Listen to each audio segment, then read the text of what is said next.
Factoriser, une autre manière de procéder, basique, numéro 2.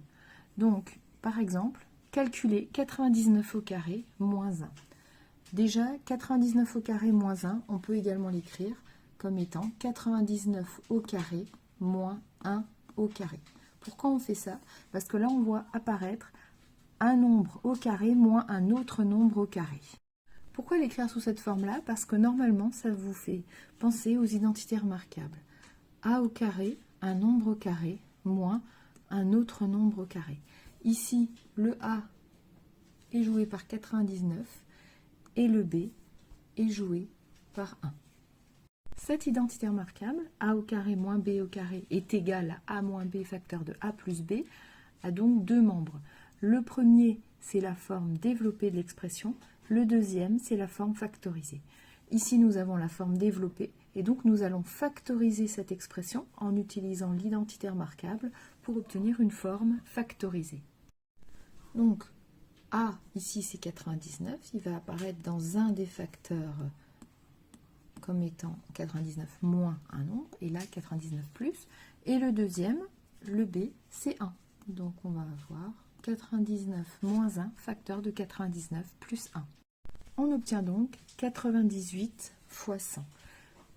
Et là, pour calculer donc 99 au carré moins 1, il suffit de faire ce calcul qui fait 9800.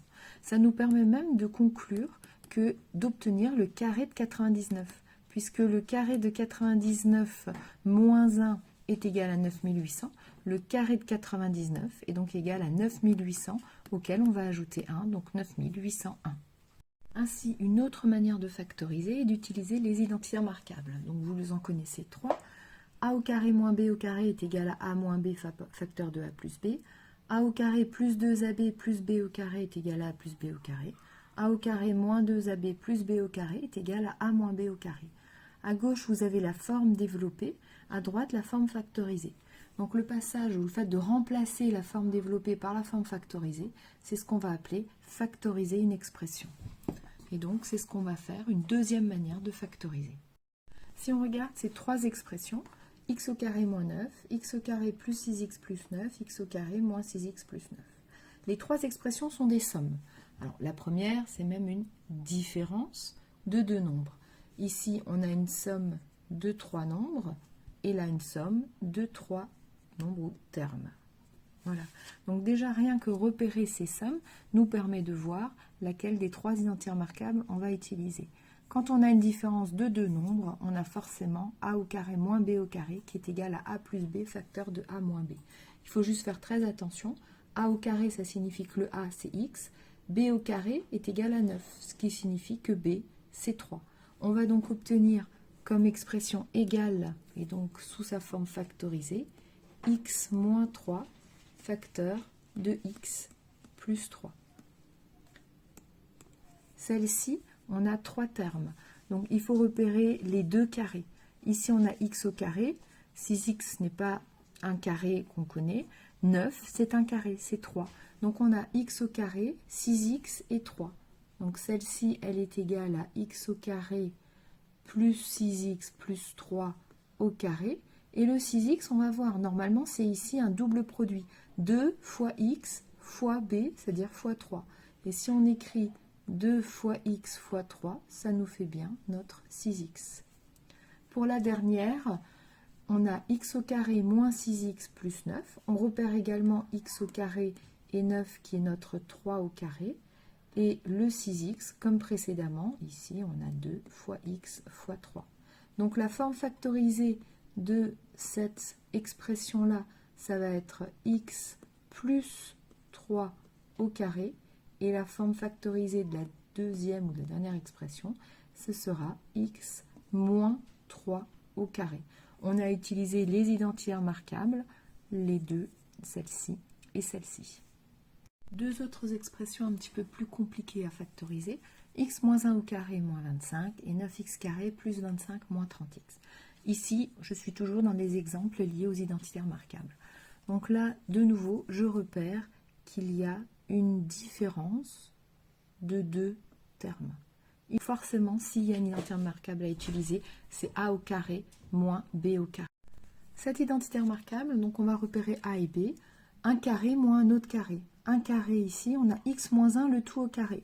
Donc le premier carré qui est x moins 1 au carré va nous permettre de dire que A vaut x moins 1. Le deuxième, on a 25. 25 n'est pas écrit sous forme d'un carré. Or, on sait que 25, c'est 5 au carré.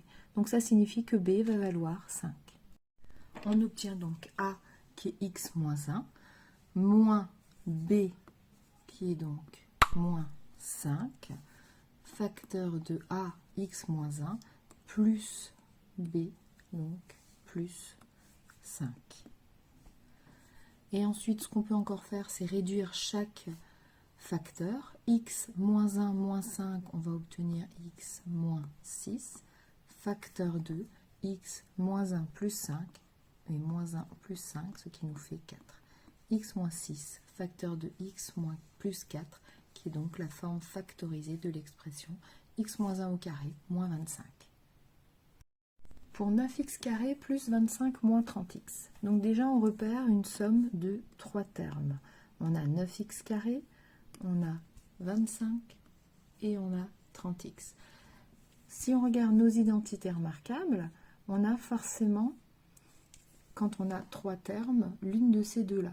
Et donc dans ces 3 termes, il y a forcément 2 carrés qui apparaissent. Plus a au carré, plus b au carré, plus a au carré et plus b au carré. Donc ce qui veut dire qu'on va essayer de repérer ici 2 carrés. Alors si on regarde nos 3 termes, clairement 25, on a notre 5 au carré. Et ensuite 30x, 9x carré, 9 c'est 3 au carré. Donc si on écrit 9x carré sous la forme 3x, le tout au carré, quand on le développe, on obtient bien 3 au carré fois x au carré, donc 9x carré. Et notre 30x, on va faire apparaître le double produit. Donc 2 fois, ben ici si je regarde, on va avoir 3x qui est a, et là 5. On vérifie que ça fonctionne bien. 2 fois 3, 6 fois 5, 30, on obtient bien 30x. Par conséquent, on va maintenant pouvoir écrire la factorisation. Donc la factorisation nous dit que a au carré, on va avoir a ici. On va avoir b au carré, donc juste le b qui est 5. Tout ça va être élevé au carré. Et on regarde le signe du double produit. Le double produit, on a une soustraction.